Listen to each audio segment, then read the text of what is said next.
Hello and welcome to the British Sitcom History Podcast. My name's Gareth and with me is Alan. Hello. And this week we are going to cover a classic of the 80s and 90s, Red Dwarf. But we're actually only going to cover the first two series. So a little bit like when we tackled Only Fools and Horses. There's so much rich material. It's too big.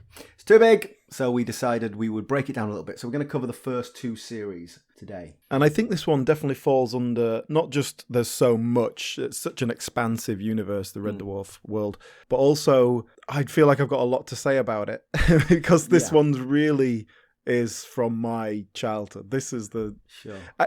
Just to sort of throw my cards out on the table immediately, Red Dwarf is definitely up there as one of my favourite ever sitcoms. You know, and say Porridge. It's top three at least. So that's interesting because I think it's one of my favourites too. But I think that isn't a function of our age. I don't think objectively you would say Red Dwarf was one of the top 5 sitcoms of all time, but subjectively, I'm not disagreeing with you. I don't know. I think I can make a That's good the case you're argument going to be making, is it? Certainly some of it. Well, we always start with our kind of personal recollections. I'm not sure we've ever explicitly said this on the podcast before, but we are brothers. I am your older brother. And I think that is relevant here particularly because I know that when Red Dwarf was on the television, I recorded them onto VHS tapes. Mm-hmm. And then when I moved out and went on to my later life, all those VHS tapes were inherited by you. That's right, yeah. I suspect part of your love for Red Dwarf is because I was meticulous with my recording from the telly. Well, I'll tell you exactly what I inherited. What I remember. Series 4 and 5 of Red Dwarf. Uh-huh. And Series 3 of Blackadder, which is also the one of Blackadder that I've watched the most. So, yes, Series 4 and 5 of Red Dwarf, recorded off the telly on VHS. I watched it many, many times as a young child. I'll tell you what was interesting for me. In contrast to usual episodes where you watch all of the episodes and I just watch a handful of them, in this case, since we're only covering 2 series, I've watched all 12 episodes of those first 2 series as well in the last week. I thought, well, I'll know these inside out because I used to have them on video. What I was surprised to find was that Series 1 I didn't know as well. I've certainly seen it before, but Series 2 I sort of knew every word of every episode. So I guess that tells you which ones I'd recorded off the telly and which ones I hadn't. There might be a more specific reason for that. Which we'll get into later. But basically, Series 1 was not repeated for quite some years. I'll go into that later. But that might be why. But you would have been the actual right age when this was around. Definitely. The first series, February to March 88. Mm-hmm. And then the second series was later that year in September, October 88. Yeah. So you would have been 12, 13. Yeah. Perfect age. And I think, again, a little bit like when we did Only Fools and Horses, I think Red Dwarf has a cult following that is more than just sitcom fans. And I think I'm right in the right demographic for that.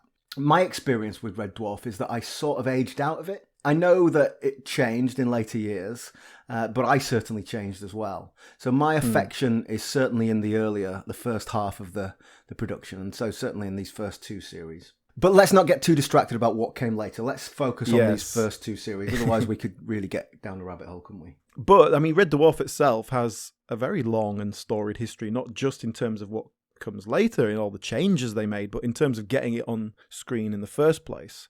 Let's establish the writers first. Rob Grant and Doug Naylor were a writing partnership, sort of starting in the late 70s. And they wrote, like so many times we've seen and things, they were writing sketches for radio, basically, and a bit of telly and that sort of thing. Were they Spitting Image writers, if I remember? They were indeed, yes. They were big writers on Spitting Image. And one of the things they had was a Radio 4 sketch show called Cliché, which then became Son of Cliché. Okay. And on that, there was a regular sketch called Dave Holland's Space Cadet. Right. And it was about a man who was kind of lost in space and is the last human being alive. Interesting. And you can get those, like they're available to listen to quite easily, and there's about 5 sketches. And there are some gags in there that you get in Red Dwarf. One of the sketches, like the entire sketch, is the computer, which I think is called Hab in these sketches. Mm-hmm. It's just Dave Hollins and Hab. And the computer is telling him that there's a ship chasing them from the Norweb Federation, and this whole gag about him leaving a light on. Yeah, he left his light on and there's a big electricity bill to pay. Not only that, Dave, you also left £57.50 in your bank account. The compound interest on that now means you own 98% of all the world's wealth. And because you've hoarded it all for 7 trillion years, nobody's got any money except for you and Norweb. Well, why Norweb? You left the light on in the bathroom. When they do that in Red Dwarf, it's a gag that Holly's playing. Sure, yeah. So in that sense, they weren't quite as connected to like a sense of reality. What was a sketch had to become a practical joke. You know? So that's the basic starting point for what became Red Dwarf. And obviously things changed quite considerably, but they obviously had that idea and they were like, okay, let's see what we can do with that. And they actually wrote a pilot script for the show in 1983. So 5 years before it was made. And they submitted it to the BBC and it was rejected, and then they just submitted it again and it was rejected, etc., etc. Yeah. But I think they got good feedback, but it was just a kind of like, this isn't going to happen. Sci-fi doesn't sell. It's too expensive. You know, it just wasn't going to happen. And it seems like what the breakthrough is what they actually managed to get it commissioned by BBC Northwest. Yeah. The impression I got just from a few interviews and things that BBC Northwest, the commission editors there, they kind of decided, look, we need to compete with London, so we need to go for something different. We can't just try and churn out something middle of the road. We've got to go big. And if we fall big, fair enough, but let's go for something a little bit different. I guess the idea is that you can't put on a chat show like Wogan, which was, prime time, and compete with that. You're going to be 80% as good at best, and that's no good. Yeah, you need to do something completely different and do it well. I think that was the basic idea, and it could have obviously blown up in their faces, but the script was solid enough that they sort of felt it was worth the gamble. And we got to mention Paul Jackson here, who was the executive producer behind this. And we're going to have to do a kind of focus on Paul Jackson at some point, probably when we do the young ones, because that's kind of where he kind of really made his name. But he was a producer, and it was him pushing for this. And in fact, it was him who secured the budget, because the year before they'd made Happy Families up in Manchester. Ben Elton's Happy Families. Paul Jackson produced that. And so automatically the way that worked in those days was you'd do a series, and so when they're working out next year's budget, they would just allocate money for that next series of that. Okay. Now, they weren't going to do another series, but there was this money allocated to Paul Jackson project with Ben Elton. I see. And so Paul Jackson just took that and said, right, I've got a different project. Here we go. And so that was how it came about. So I didn't know. So it was produced in Manchester. That's correct, yes. I didn't know that. That's interesting. I've read over the years that they always sort of felt like outsiders. They didn't feel like part of the BBC establishment as a production team. But that partly explains why. This is obviously before the days of BBC News and BBC Sport all being in Manchester. I guess they were geographically out on a limb. They did move down to Shepperton eventually, but that would have been, I think, probably Series 7 when they expanded the size of the sets and stuff.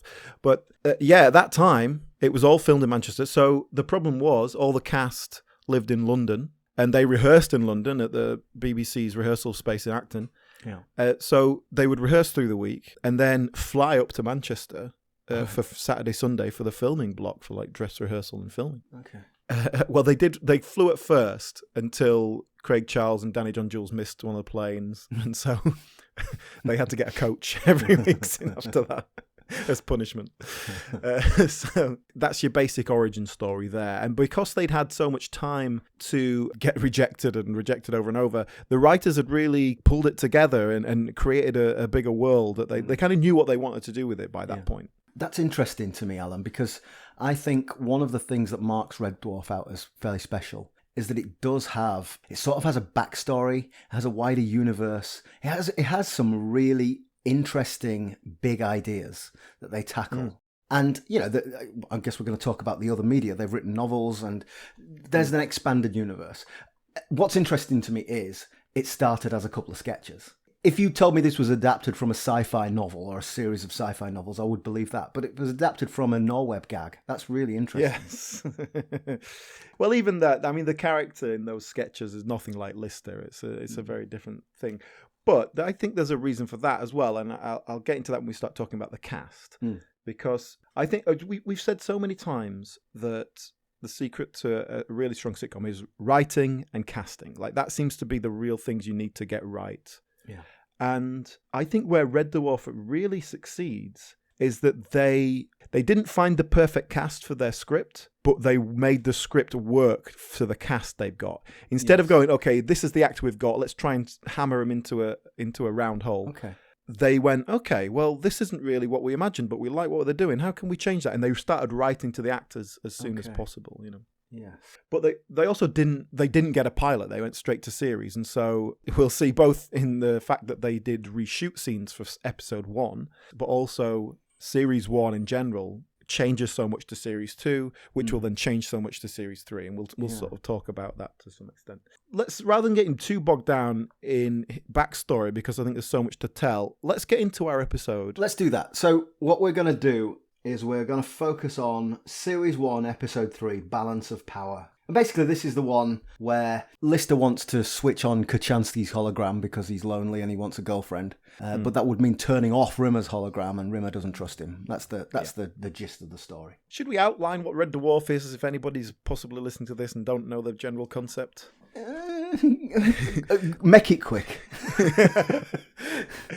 Okay, basically, Red Dwarf is the name of a spaceship. Dave Lister is one crew member on that ship, and he is in stasis when there is a radiation leak, so everybody else dies. And he is left in stasis for 3 million years until the radiation is dissipated. So then he's brought out, and of course, I mean, they're 3 million years away from Earth. The human race is probably gone. And so the only people left is this computer called Holly, who is slightly senile from just being running for 3 million years.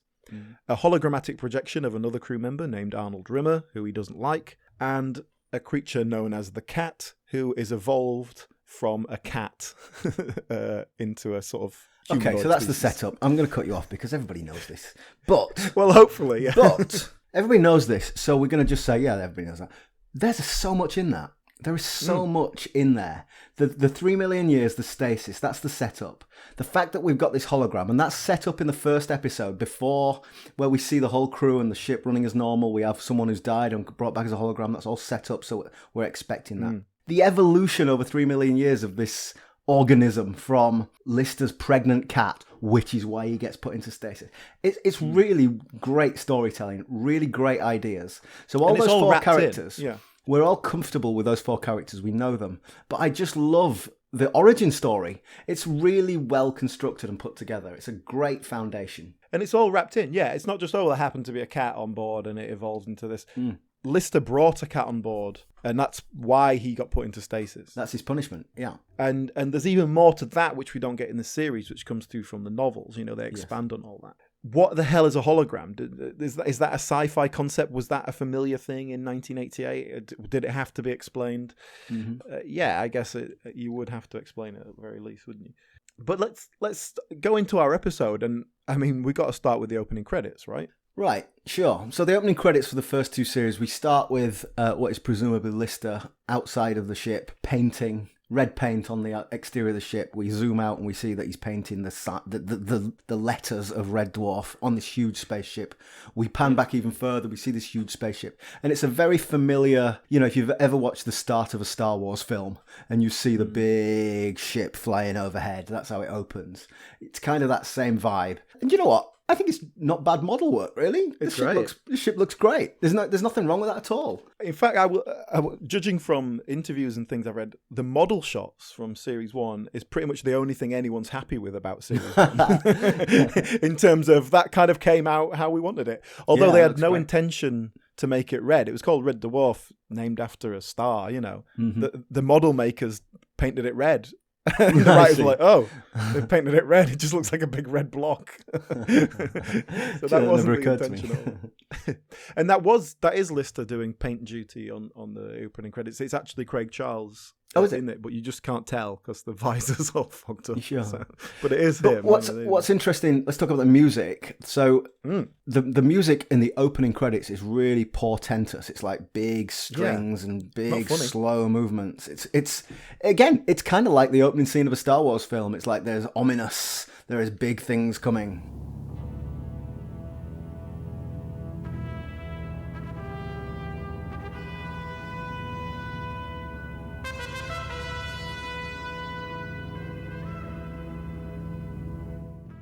The description and in what they asked for was 2001-esque style music. Okay. 2000, and that's what it is, you know.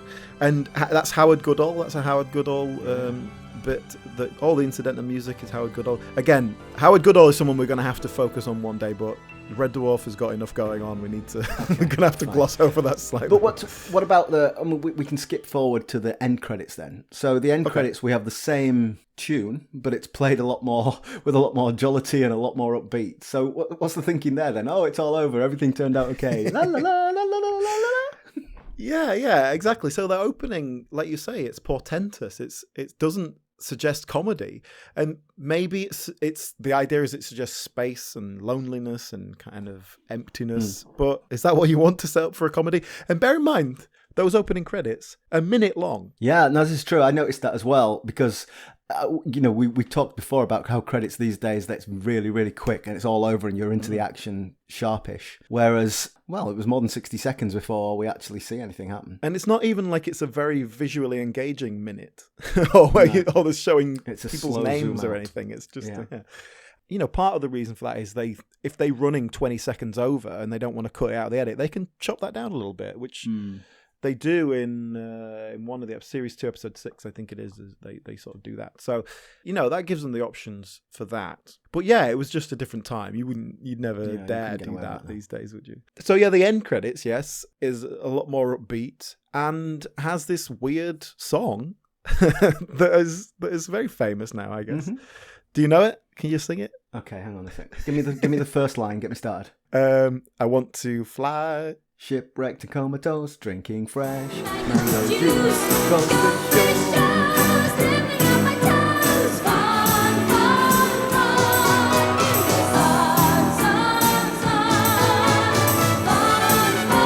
Exactly. Which doesn't seem to make any sense whatsoever. Well, it's certainly a lot more jolly than the opening credits. But in terms of the actual lyrics, it's just like, what the hell are you talking about? But what I just read, actually, one of the few things... I've been doing research here and all this, but this is one of the few things that I've learned that I kind of didn't know already. It's very interesting. The idea is those lyrics are evoking Lister's dream of living on Fiji and having a farm. It's tropical climates. It's drinking mango juice. Okay. Yeah. That makes perfect sense now. And just 30 short years after I first heard it, it all makes sense. But I don't think anybody else got it. And I think that the problem with that is what happened is like Howard Goodall has obviously written that before the show has been made. So they've gone to him. Look, it's about this guy who's lost in space, but he dreams of living on a farm in Fiji. He's like, okay, what can I do with that? That's probably all he got told. Yeah. That's great. So it makes a bit more sense. Okay, well, let's go back to our episode. So with the exception of the first episode, after the opening credits, we get Holly appears on screen and we get an introduction, which is basically the introduction you just gave us to tell us who the characters are and the setup, which... do we need to do that every single episode for the first 2 series? I'm not sure. It feels like a bit overdone. Well, that was definitely the worry that, like, what if someone hasn't seen the first episode? Like, yeah, I suppose. I suppose if you didn't know, it wouldn't make sense. I get that. But it feels fairly lazy. We've talked before about setting up characters. Do you remember when we talked about the In-Betweeners? We talked about the episode where they're about to go on a field trip, and there's a conversation where each one of the 4 main cast has a line, and we immediately know what each of those 4 guys is about. That's how to do it. But instead, they have Norman Lovett on the screen just telling us. It's the backstory, though. And I think when we get into the first scene, we do establish those characters, those 2 characters straight away. I think. I would argue, therefore, we don't need that. I think that is unnecessary. So we get that. So what happens is we get the same intro every episode, but then there's an extra line.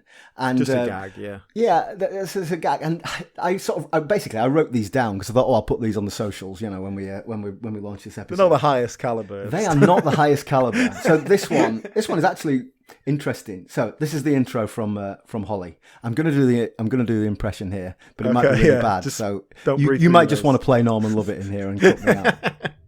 In the 3 million years we've been away, it is my fond hope that mankind has abolished war, cured all disease, and got rid of those little Western saloon doors you get in trendy clothes shops. That sounds like a topical reference, but I don't remember that being a thing. Maybe I wasn't buying clothes in 1988. I don't know. But yeah, they are pretty weak. I'll tell you what I'm going to do. I promise our listeners, I will still put these all on social media because I've written them all down. I'm going to do it, but they're not great. It's not. My point here is, I don't think this is a strong way to open an episode of a sitcom. Well, bear in mind as well, after you've done that, the first scene where it's Lister and Rimmer, 1 minute and 41 seconds into the episode, where we actually start the episode. We see our characters. Yeah. Well, let's do that then. So let's talk about the opening scene. So we're in the drive room. Basically, Rimmer's doing an inventory of stuff. Lister just couldn't care less, but Rimmer's being absolutely relentless and won't let up. He's driving Lister insane. We learn here that Rimmer he's holding and hiding and rationing the cigarettes for Lister, just as a means of keeping him in line. Yeah. Which I think, like I say, this scene, it sets up those two characters immediately. You got this officious, stuffy character and the slobby kind of lazy. Well, the last line of this scene is Lister, as he walks out, goes, "Oh, I really, really hate you, Rimmer." That's okay. All right, we understand what's going on here. that does it. That sums it up pretty well. whilst we're in the drive room here, let's talk about the sets and the props. Right. Yes. Because certainly in the first series, they are not great. Yeah, so like I said, getting this commissioned in the first place was a bit of a bind. And once it was done, Grant and Naylor, who are the writers, Rob Grant and Doug Naylor, they were pretty hands-on, which was not the norm necessarily in those days. But they really wanted to make sure that it was done right. So you got Paul Jackson, who's the producer, who's kind of, he's the one who's doing all the shouting. And then Ed Bye, who's the director, was kind of young, relatively young up-and-comer. He'd actually started out as a production manager on The Young Ones under Paul Jackson. And his first directing credit is on Girls on Top. Am I remembering that he is or was married to Ruby Wax? That's right. They got married, actually, between Series 1 and 2 of Red Dwarf. They got married. Okay, there we go then. But Filthy Rich and Cat Flap is where I remember him from. He directed that, didn't he? He directed all the film segments of Filthy Rich and Cat Flap, but not the studio stuff, I think. And he did Don't Miss Wax, which was Ruby Wax vehicle, which Norman Lovett was in as a regular character the year before. Yeah. He went on to direct Bottom and other stuff like that, and kind of like he was in that crowd, he was in that Manchester crowd, I suppose. Yeah. He's relatively young and up and coming, which is good. That's the kind of thing you want for the show. But has he necessarily got the clout to throw himself around? And so with the writers as well, it became a bit of a mission of pick your battles. You got to decide which hills you want to fight on. And so that's why when they look at Series 1, they're not really happy with it because there's so many things they just had to let go. And so part of that was they said, okay, this is the set we want. Think like a submarine style. It's not a fancy, glittery, futuristic spaceship. It's a mining ship. It's dirty. It's kind of groovy. It's the Nostromo from Alien. Yeah, that's exactly, what they're going for. Yeah. Yes, and that's the sort of thing they were taking influence from. Dark Star was an influence on them. And then they kind of leave it to it. Like, oh, look, we've got professional set designers and builders. They're going to do a great job. Turn up on the day, it's like, oh, it's just a lot of wood painted grey. Yeah. And so then, like, from then on, like, their entire mission is to get more colour onto the set, which they managed to do in little bits, dribs and drabs. And we'll talk about Series 2 and changes they made, but obviously that was one of the major changes, just like put more colour in. The first, it's wood painted grey. Everything's just gunmetal grey and these sort of fake rivets. It sort of looks like they're having a meeting underneath the Humber Bridge at times. Yes. In the drive room there, on top of that, you've got these splashes of colour. But it's not even that they've put sort of cheap buttons in there with lights behind them. They've essentially got coloured card backlit. And if you look at it for more than a second, if you pause the video and take a look at what it is, it's all a little bit embarrassing. It's because it wasn't built in at all. It was just randomly thrown on the day. Just backlit coloured paper. That's all it is. Yeah. And then they're also they're trying to do it relatively discreetly because they don't want to offend the set designer who's doing everything. Yeah. So it's It was this constant battle between all these elements, and there's so many things here that were unknowns. It's not like, oh, hey, we're doing a thing set in a hotel, build a hotel set. Oh, it's a middle class living room. Let's build give me my French windows. It's a new concept, and it's so a 22nd century mining ship. Oh, okay. Yeah, go for it. And so without constant kind of vigilance and going, and you haven't got the time or the budget to just keep coming back, or the clout just to keep going, okay, change this, which that basically that's what they did over the next 6 years. They kind of built it into something a bit more like what they wanted. And I guess that's why it changes so much every time. They've just got that little bit more credibility, probably that little bit more money, but more the credibility to be able to say, this is our vision, this is what we want. Yeah. And like I say, they'd spent the entire budget on the model shots and the scutters, which didn't even work. So that's where all the money had gone. Yeah, I like the scutters, but we'll come back to them. So what we'll do is we'll talk through this episode, and then we'll talk a little bit at the end about how it changed for series 2. So yeah, let's just to get back into the script a little bit. We've got Lister and Rimmer, and like we say, Lister is beholden to Rimmer for cigarettes. Like, what a disgraceful addict. One cigarette a day. Yeah, well, he's a disgraceful addict, but also we are seeing here that Rimmer is unscrupulous, to say the least. Yeah. He's not very ethical. He's not got any morals. But at what point would you just quit smoking? Yeah. I just let it go. Exactly. If you're on one a day and you're enslaved as a result of it, then, just knock it on the head. So the next scene, we see Lister arriving on a little tricycle, which is a little motorised trike thing, which... Is that a prop that we see a lot? That felt like an odd thing to have just for one scene. It was one of those things, what would they call? Sinclair something? Sinclair C5. Yeah, it was one of those, but like stripped down. But the problem is, the idea is he rides it around the corridors. The corridors are 3 meters long, and then you cut and go from the other one, like you bring him round the corner as if he's coming. They've only got one corridor, so they can't really let loose with this this bike thing. But yeah, it's a nice little model. But there's a nice scene here. So he's in the quarters. It's just Lister talking to Holly, and basically he's asking why Rimmer, of all the crew members that you could have brought back, why Rimmer? So the logic is, Holly says, it's because Rimmer is the one person on board who is most likely to keep you sane, to keep you, to keep you from going completely mad. I just don't buy that. I mean, he's the one character on the whole ship who had the best sitcom potential.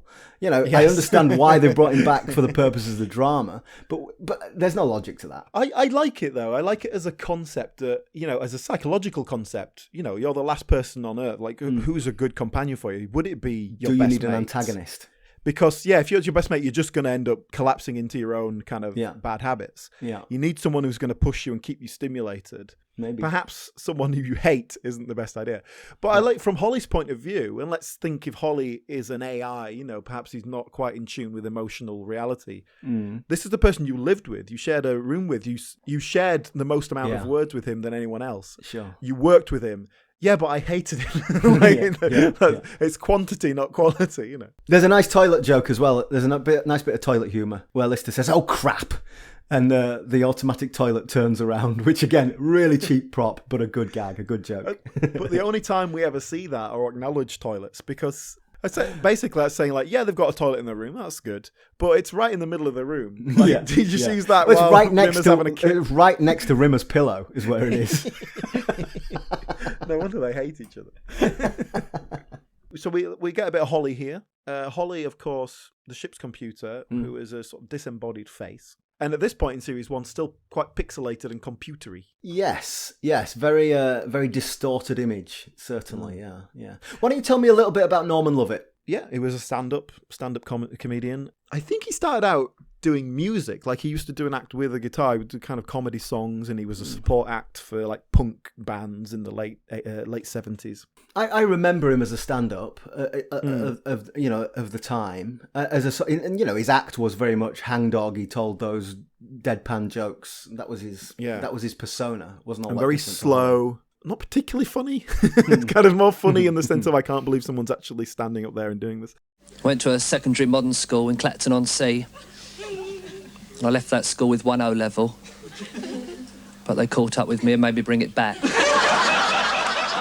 But yeah, he's a stand-up in the 80s, and so he was turning up in all those things at that time. Like, you know, he makes a brief appearance in an episode of The Young Ones. So Red Dwarf was definitely the thing he's most well known for, and it was his breakthrough role. But it suited, his deadpan style suited this laconic computer, you know, this kind of, this odd character. And in fact, the character of Holly was supposed to be a voiceover. It's just a ship's computer. And it was only because Norman Lovett moaned and groused about it so much that they put him in it. Like, it was not the intention at all, but he was like, come on, if I'm going to be on telly, let's get me on telly. Yeah. Like, look at my face, it's comedy. Well, I presume when they were writing this character, there is a lot of 2001 and the HAL 9000 computer. You know, that feels like an influence on this character. Yeah. And there's an episode in the second series where Holly is replaced by the backup, Queeg, who's this American drill instructor sergeant type. Yeah. And that feels very much like HAL 9000. You know, that feels very much like I am going to work you to death in order to protect your lives. You know? So that feels very much like an influence from Kubrick. Yeah, I think so. But then there's this idea that this computer, this AI, has been alone for 3 million years. So not only is it sort of wear and tear, but he's just been on his own with no contact with anyone. He's gone a bit mad, and it's just, which is why he's just got this very dry sense of humor. That's the premise of 2001, that the AI has malfunctioned, and they talk about it. Well, it's impossible to malfunction. No HAL unit has ever malfunctioned, and so it is an interesting concept to think what happens to an AI. Is there such a thing as senility? Is there such a thing as degradation of intellect in artificial intelligence? And it's something they keep using all the way through. You know, they're not quite as smart as he's supposed to be and all that. Well, that episode I mentioned in series 2 where the Queeg, the premise for that episode is that Holly, he's so daft, he's gone barmy, and he has to be replaced. Yeah. And it turns out that actually it's Holly playing a practical joke on the crew. But it's quite sad at the start where you think, actually, he's gone, he's done, you know, he's lost his mind. And clearly he hasn't, you know, he knows what he's doing and he's playing this joke. And so it's interesting throughout Red Dwarf. How on the ball is Holly? You know, how senile is he? Where, does he go up and down? Who knows? Yeah, and it's a nice balance that kind of, because if you just have an all-knowing kind of perfect computer, it's a bit too easy, isn't it? It kind of gives you too many answers. You need to create problems. Yeah. But yeah, so Norman Lovett definitely falls into bit of a git territory. Really? Very comfortably. Yeah. He's sort of, I think he kind of openly acknowledges it. You know, he's a bit of a moaner, and he'll moan to get his way and all this sort of stuff. And part of that was he wanted to be on screen, and so he just badgered them until they changed him from a voiceover into a actual face. To the point where they recorded the first episode, and he was still a voiceover at that point, even when they did that. But then they had other problems with the first episode, basically that it wasn't really funny. So it wasn't funny enough. And so, like I say, they were really learning as they went along. So they filmed the first episode, and they went, oh, we need to put more gags in here. We need to do this. We need to do a bit more of this. And so they reshot a lot of scenes of episode 1 because they had an extra filming block. And so they reshot a load of stuff. And in doing so, they put Holly on camera, and they put him thinking about it. Holly's the first episode is called The End, and that's where we have all the crew and we see what happens, the events that lead up to the death of everybody. And so because there were a lot more actors in it, a lot more characters in it, there's certainly a lot less Holly in that, isn't there? Yeah. Anytime you see him, that was a reshoot. There were just certain scenes they reshot. Like, okay, we'll just stick him on a monitor in the background, so it works. But then, when Lister's walking around, everybody's dead, Dave. It's it's kind of on. Okay. So that's the joke. I get it. So just going on with that bit of a git territory, that's basically the reason Norman Lovett left the show. So after series 2, he moved to Edinburgh. You know, like I said, they were rehearsing in London through the week, going up to Manchester for filming in the weekend. And he was living in Edinburgh, so that was a pain. You know, it's one thing to be at home in the week and going up for the weekend, but then like he would have to kind of block out 7 weeks living in a hotel, you know. Sure. And he didn't want to do it. And he also kind of argued, look, all I do in rehearsals is sit there on a stool and read the lines. Like, someone else can do it. I'll just come in for filming. And Paul Jackson basically and Norman Lovett both very stubborn and just butted heads, Right. and Paul Jackson was the one who had the power to wield the axe. To win, yeah. So yeah, and to the regret of most of the other creatives, the other actors really liked Norman Lovett. The writers really liked him. They, I've heard them say, if it was a few more years down the line, we would have had the power to kind of come together and go, hey, let's all just sit down and work this out. Yeah. But also, it kind of comes down to Norman Lovett didn't want to put the work in, and Sure. it's like I say, the writers are taking so much from the actors that to be able to hear him do it was important. These days you just do it on the Zoom, but it'd be all right. So he was replaced by Hattie Hayridge in Series 3 then? Yes. So Hattie Hayridge yes. appears, the last episode of Series 2 is Parallel Universe, where they go into a parallel universe, and it's female versions of all the crew. And so we have a female version of Holly, she's called Hilly, played by Hattie Hayridge. And so they just decided to keep her on. Well, that concept was totally separate. There was no intent there. Yeah. They brought Hattie Hayridge in because her stand-up material is quite deadpan, and she'd been likened similar, to yeah. Norman Lovett. And so it was like, okay, well, let's get her in to be the female Holly. So then when Norman Lovett kicked up a bit of a fuss and they decide to get rid of him, who'd you go to? Yeah. Well, we've already established that someone. Yeah. We'll talk about Hattie Hayridge on a future podcast. Just I'll give you a bit of further information on Norman Lovett, because although he did come back into the series a couple of times, essentially this is Did he? So that must have been after I stopped watching it. Do you mean much later? Series 7, he pops up, and then in Series 8, when they, again, we're going ahead here, but they revive the whole crew, and including Holly. I didn't even know that happened. I must have just lost touch with Red Dwarf at some point. There was a big hiatus, wasn't there? We'll talk about this. We'll talk about this. But that's something we'll get to in the future. Sure. But yeah, so Norman came back into it for a series, and then again sort of fell out with Doug Naylor and went on his way again. I think definitely his own bit of a git. His attitude doesn't play well with others necessarily, and might get him a certain way, but then sometimes it. Well, the school report might say very independent spirited. Yes, but of course at this time, pretty much off the back of this being a bit more successful on this, he got a pilot for his own sitcom called I Love It. I Love It. Yes, I recall that. I don't recall anything about it, but I remember it being a thing. Tell me more about it. They did a pilot in 1989. They actually made a series of it in 93. And it's supposed to be him he's a kind of a slightly wacky inventor, and he has a dog that talks, and it's a puppet. And, I've seen a bit of the pilot, and I haven't seen that. I would remember that. I mean, it's very Norman Lovett material, like it's his style and his material. Whether that really works that well, it's just sort of gently surreal and very slow. Yeah. Whether that really works that well, I don't know. Did one series, that was it. And then he was in. He was a regular character in Asylum, which was made in '96, which was kind of a sitcom. It was an early project for Edgar Wright. Ah, okay. And Simon Pegg and Jessica Hines are in it. So that was where they kind of all worked together for the first time. And Julian Barrett's in it and other people like that. So, but it's almost like a vehicle for stand-up comedy. They would have guests on. They would just kind of do a lot of material, but it's set in an asylum, and Norman Lovett's the doctor that's in charge of it all.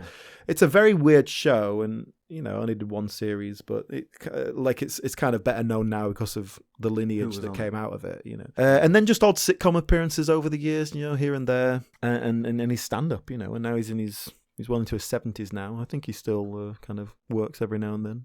Norman Lovett, we will see a bit more of him in the future, but in terms of his glory years of Red Dwarf, establishing the Holly character, this is it, series 1 and 2. All right, let's go back to our episode then. So Lister sat in the bar on his own, and I think this is quite a sad, poignant scene. Definitely. The scene is bookended by Lister sat on his own at the table, sipping a drink, and then we go straight into a flashback of him in the same room with all his friends, music playing, people dancing, just a really, really nice crowd scene. And what's interesting here, what I think we should talk about here, are his mates, who play his mates. So one of them is Mark Williams, who is probably best known as Pa Weasley in the Harry Potter films, or perhaps on the Fast Show if you're a sitcom. Yeah. But his character's called Peterson.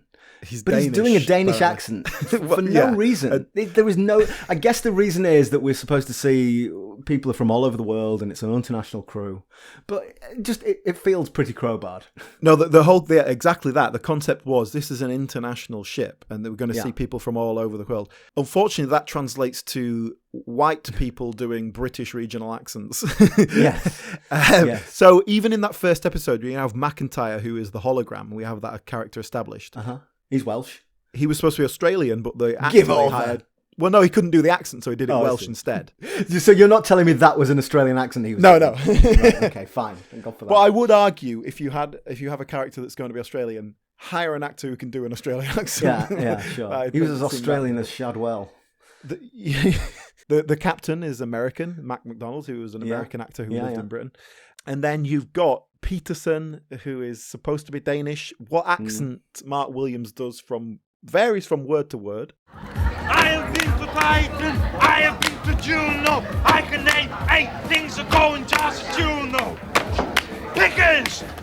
I wrote down in my notes, why is he doing this stupid Swedish accent? And then I saw he had a Danish flag tattooed on his arm. I was like, oh, I see. That's why. But yeah, I mean, it is a nice little who's who there, isn't it? You got Mark Williams. This was one of his earlier TV credits. I was just looking at Mark Williams earlier, actually. So his earliest TV credits is this, and about the year before this, he was a regular on Alexi Sale's stuff. Yeah. And then it was the Fast Show in the mid-90s that kind of made him a bit more well known. Yeah, he was part of that group, wasn't he? Definitely. Yeah, but he's Oxford educated and was really? at the RSC and stuff. Like, he says that the Fast Show kind of derailed his acting career and made him a comedy actor, and he never really intended that to happen. So Well, look, I mean, the Harry everything I've Potter ever seen films, do, the Harry Potter films are a good gig, aren't they? He wasn't a major character, but he was certainly a recurring supporting character. He was in every film, and he got good. That I think. Well, that'll be the first line of his obituary when he goes, won't it? It's a good gig, that, isn't it? Yeah. But that's obviously it's him and Julie Walters, isn't it? They're obviously going for. It's not comedy characters as such, but they're going for light-hearted in that family. Absolutely. You bring in a comedy actor for that, and everything he does that thing where he's a vicar that solves crimes. He's been doing that for years, but that's kind of light-hearted daytime. We're not taking ourselves too seriously sort of stuff, isn't it? I don't think I've ever seen him do something really kind of deeply dramatic. No, I don't think I have. So who are the others then? Who are his other friends? There's the fella off of EastEnders. Yeah, Paul Bradley, who I knew off of EastEnders in the 90s. That seems to be what he's most famous. But he was knocking about in that crowd in the 80s. He was in The Young Ones a few times. Yes, I remember seeing him in The Young Ones and thinking, it's that fella off of EastEnders. He's an episode of Bottom and stuff like that. And when I looked him up, he went to University of Manchester, and he's a couple of years older than Rick Mayall, Adrian Edmondson. I wonder if he was kind of in that sphere somehow. I'm not sure. And then you've got David Gillespie as Selby, who I know pretty much entirely from Operation Good Guys, which was a late 90s semi-improv. That was a kind of Ray Burdiss. And... what's it called? What's the mockumentary? That was a mockumentary, wasn't it? Yes, that's right. Yes, which is a very interesting show. And I've got a bit of a soft spot for it. Might be something we could look at one day. But perhaps. So yeah, that's what I know him for. But actually, he was at that time was in EastEnders. He was a regular on EastEnders in the late 80s. So yeah, back to the scene here, and we've got these 4 guys, and they're all having a drink and they're all having a laugh. And to be fair to Rimmer, they are insufferable. Yeah. Like, can you imagine having to share your life with these 4 morons? But I think it's interesting that obviously Lister is the hero of Red Dwarf. He's the relatable character. He's a bit of a slob, but he's the underdog. We all relate to him. But then when you see him in the flashbacks, you just think, oh God, you're a bit of a knob, aren't you? Well, that's it. You know what, right? You remember I said earlier when the sketch character wasn't quite the same. Yeah, and those sketches were called Dave Holland's Space Cadet, and I think that gives you more of a clue as to how that Space character Cadet. was envisioned. Yeah, he was a bit of a burnt-out stoner, like that was the idea. Yeah, and the reason that changed, and this is what I was saying again about the writers working with the cast they had, when Craig Charles came in and performed it in a different way and was much younger than they intended the character to be, like by 20 years, he's in his early 20s. They worked with that. They liked it so much that they went, okay, well, how can we change this? And so they made him this kind of more of a slob rather than a stoner kind of vibe. It was a little bit different, and they brought a bit more energy into it. And obviously that has ended up working really well. But for me, particularly in the first series, the whole slob thing feels really overdone. It feels caricatured. Like it's not just, oh, he's a bit messy. He doesn't really care what people think of him. Maybe his clothes aren't that good, whatever. It's like he's rubbing curry down his shirt and all that. Like he'll spill his drink down and he doesn't care. It's a sort of cartoon slobbiness, and it never quite holds together for me. It feels like the sort of behaviour that might be okay after several years on your own, but not... Yeah. That we're supposed to think that's his character in the real world. There's a fine line with Lister where he's like, he's just sort of messy and annoying. But then there's occasions when you get this glimpse of him actually being quite nasty, and then it never quite pans through. And I think that's very important. For example, there's an episode called Stasis Leak, and the opening scene is Rimmer complaining that Lister has basically spiked him with magic mushrooms and it made him do some very unusual things. Yeah. And it's all kind of laughed off a little bit, and it's like, that's just poisoning. That's just dangerous and a horrible thing to do. But then Lister says, look, I didn't know. It was a mistake. I'm not completely reckless and stupid, you know. And you believe him, you know. It's like because Lister, and this is so crucial to Red Dwarf. Lister is such a good person. He is fundamentally moral. He will find the best in everyone. Yes, I think you're absolutely right. That it would be a nightmare to live with, in the sense that he's messy and careless and reckless, but there is not a bad bone in his body. He's I think you've hit the nail on the head there. Even when Rimmer finds out his dad's dead, for example, he sits with him and talks with him and sort of says like, well, my dad died, I know how you feel. There's this person that he really doesn't like, and a nasty person would kind of use that as an opportunity to get back at them or whatever. And this runs through the whole series. You know, Lister is just such a great guy. What a guy. and it's a great juxtaposition to Rimmer as well. Yeah, because Rimmer is fundamentally the opposite. No matter how many opportunities he has to do the right thing, he's amoral. He's got no morals at all. He's a weasel. He's a weasel. Yeah, he's a gimboid. But then even that, you have, and this is down to good writing, you have to empathise with Rimmer sometimes. You have to feel bad for him. And, we've seen in our reviews before, in our previous episodes, how you can make a villainous character really just nasty, and it's not pleasant. It's not fun to watch. Yeah. So here we have a character, and again, we've discussed this. I think Rimmer gets away with being such a weasel because he's largely impotent. He doesn't really have any power. What little power he has to grab hold of and desperately guard and jealously wield, and it's pathetic. Is there something? So we recently talked about Alf Garnett and how that didn't work.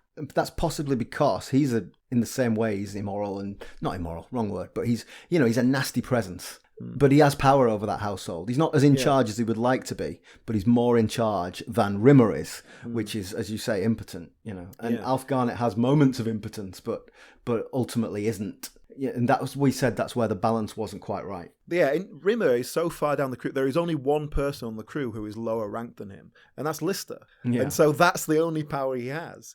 And it's also a power that Lister does refuses not to let respect him in any way whatsoever. Like he doesn't care. But we see, because Lister knows that Rimmer respects that power, he's going to become an officer and become his superior, and that's the way he's going to be him. And it's a great way to use his character against him. Yeah, that's the plot of this episode. So back to our scene in the bar there.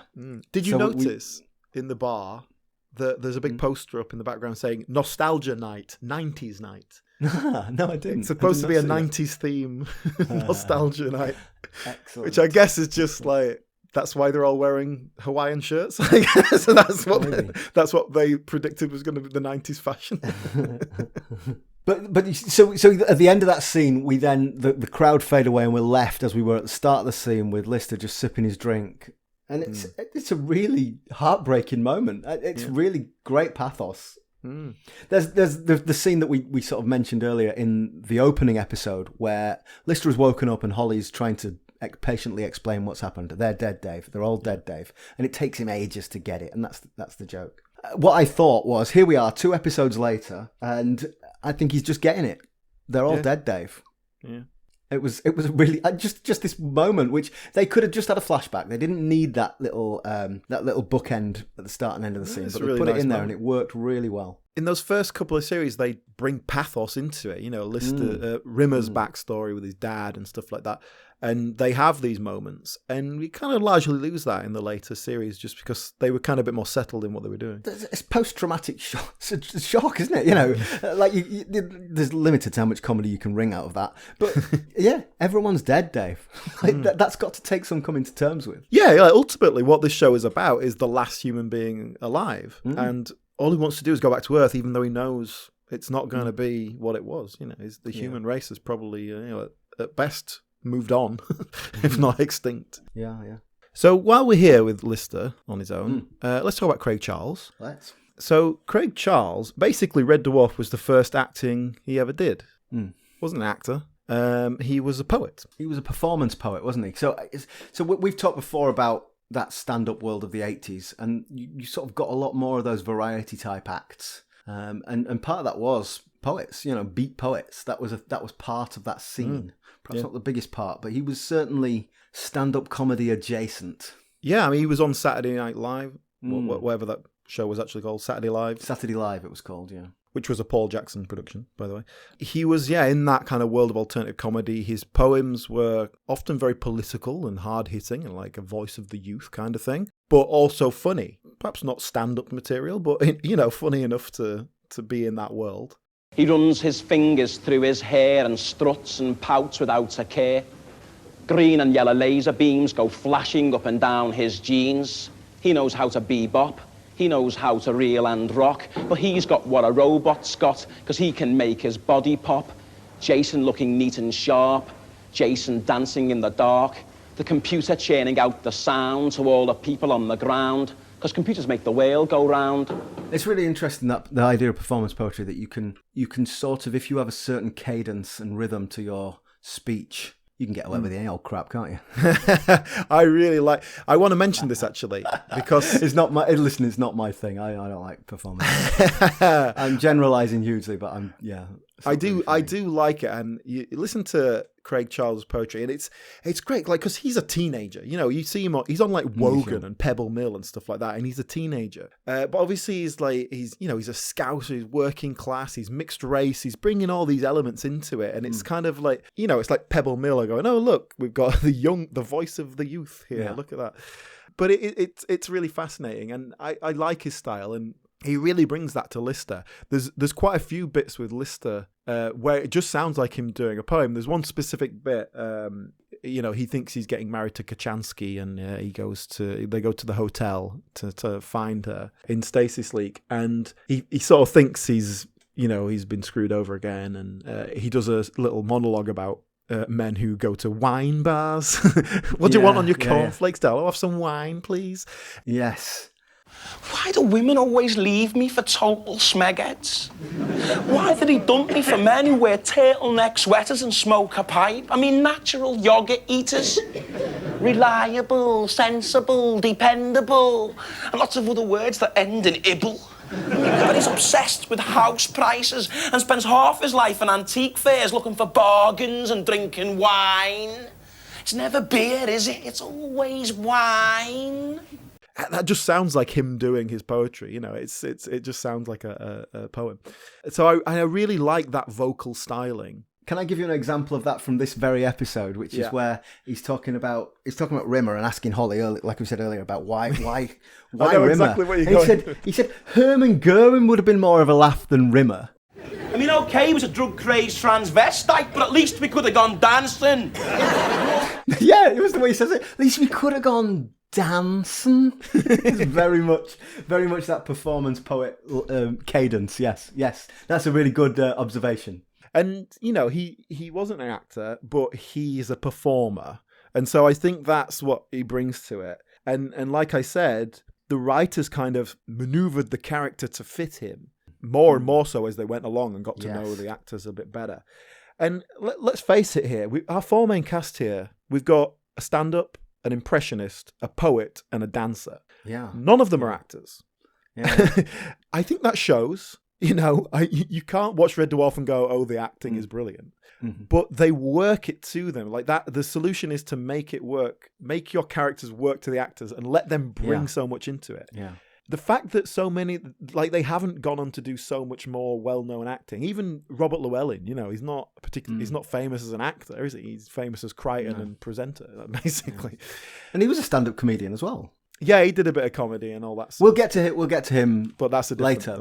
But you're right. You're right that they are not casting actors. In some ways, I think that gives Red Dwarf its particular feel, its vibe. It's this kind of raw energy, particularly the early stage. I mean, you watch the first 5 series, you watch Danny John Jules learning how to act as he goes along, and obviously there's an upper limit there. But Craig Charles, you know, he really embodies that role, and they built that into it. So Craig Charles, during the filming of all this, they were staying in a hotel in Manchester. So him and Danny John Jules, being young guys, would just go out and get smashed and then turn up for filming hungover. And Chris Barry was annoyed because he was a professional and he was taking it seriously.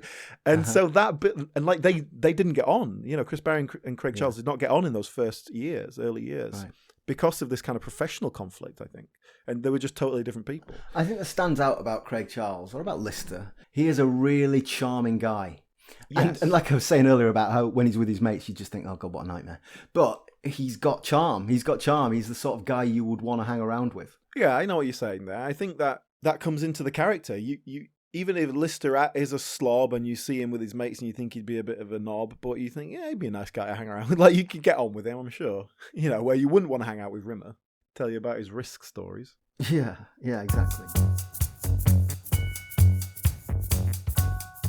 And that's all we have time for this week. And it's been a long one, and you've got another long one coming up next time as we will continue our journey with the Red Dwarf Boys. So do come back and join us for that. In the meantime, please do check out our social media. We are at BritcomPod on Twitter and Instagram. Thank you very much for listening, and we will see you next time.